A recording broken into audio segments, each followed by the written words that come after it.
Ayan, welcome back to my channel. So, andito tayo ngayon para magbe-bake ulit. Magbe-bake tayo ng magbe-bake para tayo'y may makain at tayo'y may pang premiere. So, ayan, mayroon tayong saging dito. Maitim na siya pero actually, yung laman niyan is okay pa. Kinain ko na yung isa. 4 lang kailangan natin. So, may sobra na isa. Pwede yan mamaya kainin ni Kuya May. Ayan. So, mayroon tayong butter, itlog. Ayan. Lagyan natin ng yogurt. Ayan. Brown sugar. Maglagay din tayo ng cranberry. Ayan. At saka maglagay din tayo ng dark chocolate. Bali, 2 loaf yung gagawin natin. Yung walnut.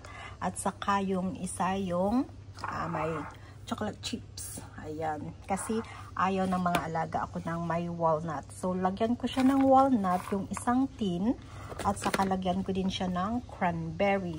Tapos yung isang tin, lagyan ko siya ng chocolate chips. Ayan. Yung chocolate. Ayan. Yan yung ilalagay ko kasi yan yung gusto ng mga alaga ko. So, isang tin. At saka yung walnut at saka cranberry, isa namang tin. Ayan. So, ayan, i-prepare na natin yung kanyang ingredients. Ayan yung saging. Mukhang ano siya, pero actually okay pa siya. Kinain ko na yung isa. Ayan. 4. Actually okay pa, oh. Okay pa yung laman niya. Yung balat niya lang talaga mukhang ano, overripe. Pero actually, yung laman niya is okay pa talaga siya. Ayan. Ayan, okay pa siya. Medyo matigas pa nga eh.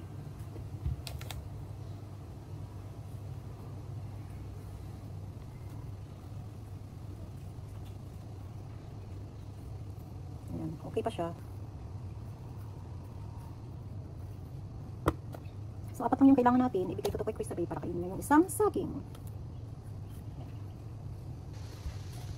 Medyo matigas pa nga siya. Pero yung balat niya itim na. Ayan, okay pa siya.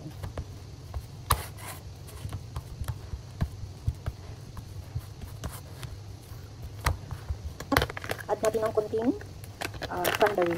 Kunti lang siya. Lahat ano na siya, aga-aga. Ayan, yung yogurt namin, minsan, palagi siyang wala pa siyang bawas. Kailan na-expire to? March 14. Minsan, nag-i-expired na lang. Bili ng bili, tapos na-expired na lang. So, kailangan natin ng 57 grams na yogurt. So much. Brown sugar, light brown sugar. 160 grams na light brown sugar.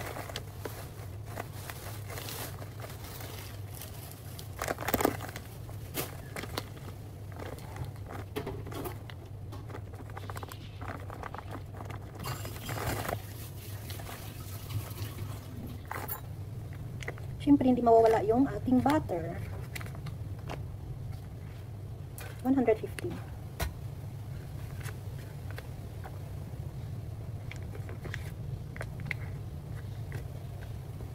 Ayan, just nice. O, ating mga 2 grams. Ayan. Saka ating harina, plain flour, 255 grams.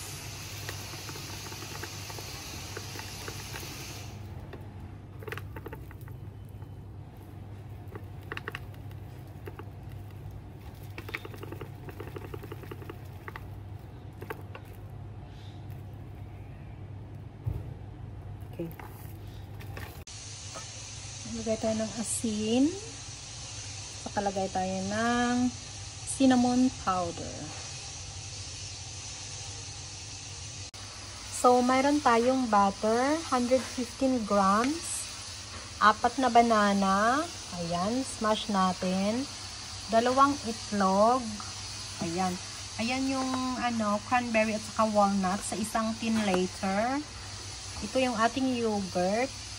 Yan yung ating brown sugar. 160 grams of brown sugar. Yan. Yung ating chocolate chip para mamaya sa isang tin. Ayan yung ating flour na 255 grams with salt and cinnamon powder. Oh, I forgot to add in baking soda. So, mag-add tayo ng 1 teaspoon na baking soda. Ayan, munti ko na nakalimutan yung kanyang baking soda. Ayan.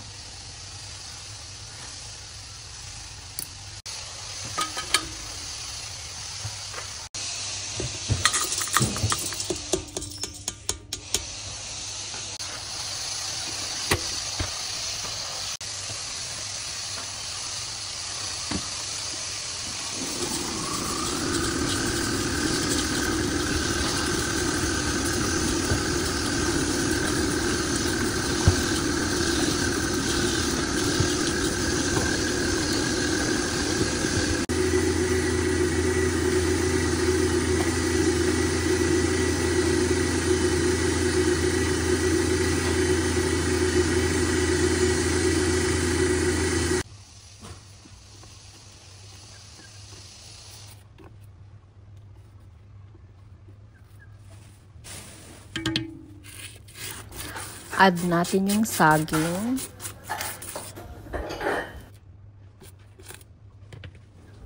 I-add na rin natin yung yogurt.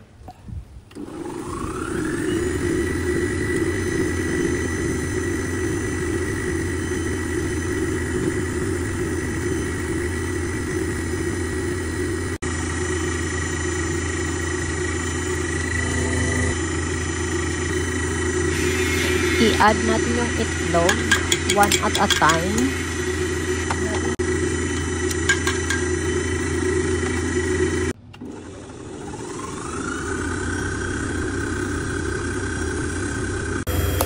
Oops, sorry.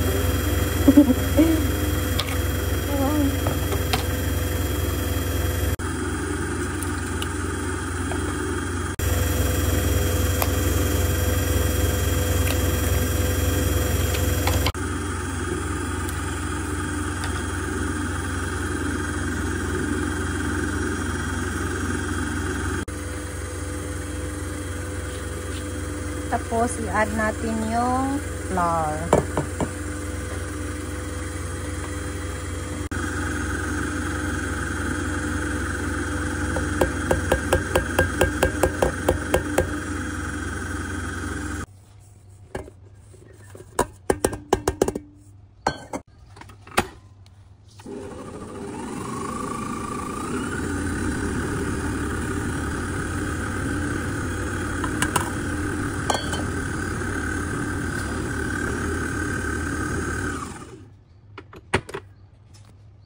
Stop muna natin siya para haluin.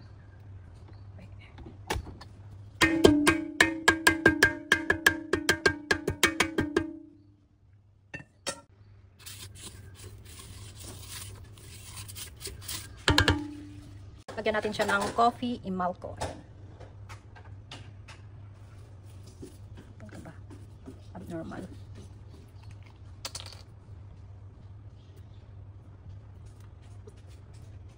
Ayan.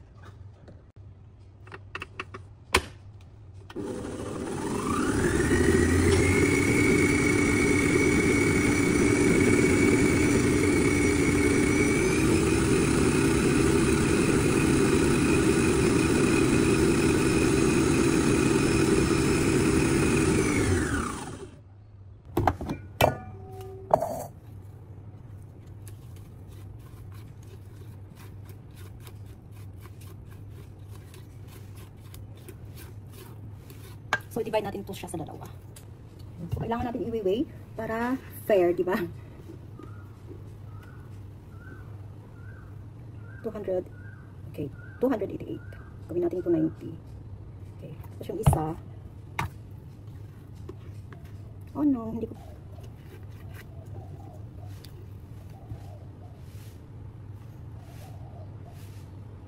Gawin natin 360.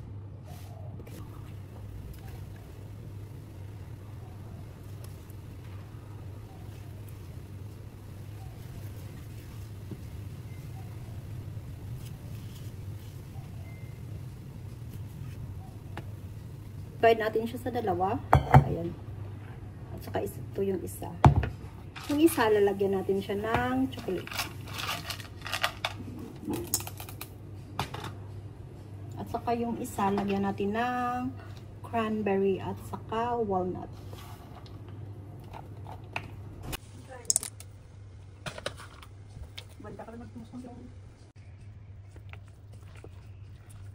Ayan lang siya, yung ating cranberry at saka walnut. So, meron tayong cranberry at saka walnut banana bread. Ayan.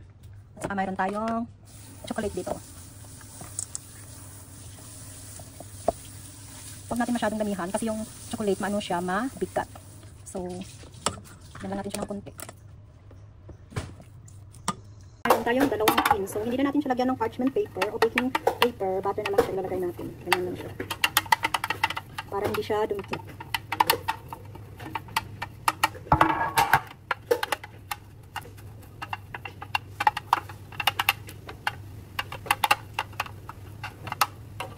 Ayan. So, ilagay na natin yung ating butter dito. Ito muna lagay natin yung chocolate.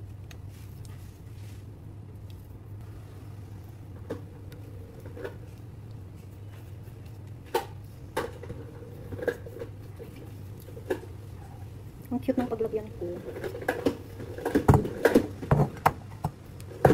Saka ito naman yung walnut na may cranberry.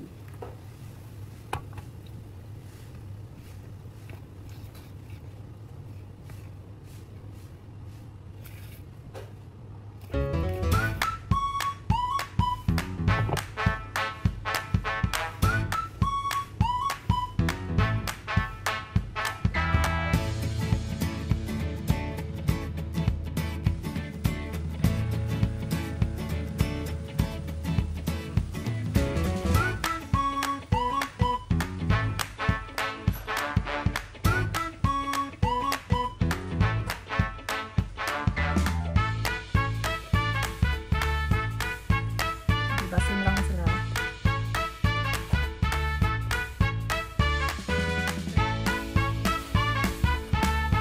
Pagdating mo, mandala ko na taas.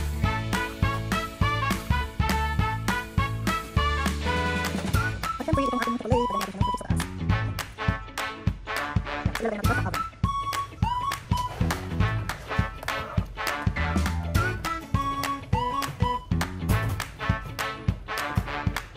Bake natin siya ng 45 minutes.